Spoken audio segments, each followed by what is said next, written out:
আমাদের চৌবাচ্চা জল পরিষ্কার করেছি, ওর মধ্যে শিঙি মাছ রয়েছে, সাথে কুই মাছ রয়েছে, সব বড় বড় শিঙি, পেটে ডিম হয়ে গেছে।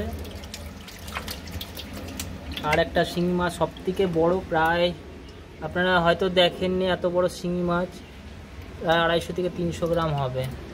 এই যে সেটা, এই বড় থালার থেকে বড়।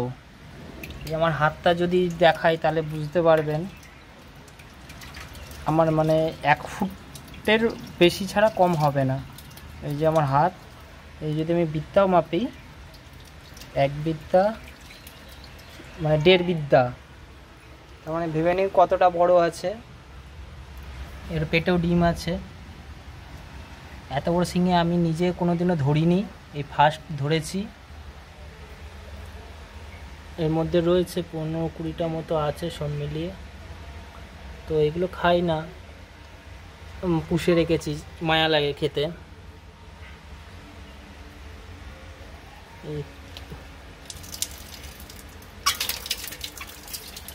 এই একটা গর্তে ঢুকে রয়েছে, এটাকে ছেড়ে দেবো এবার ওদের সাথে।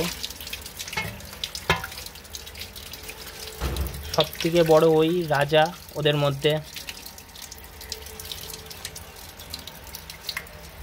এই পাশে আবার 2টো পালিয়ে এসছে, এগুলোকে তুলবো।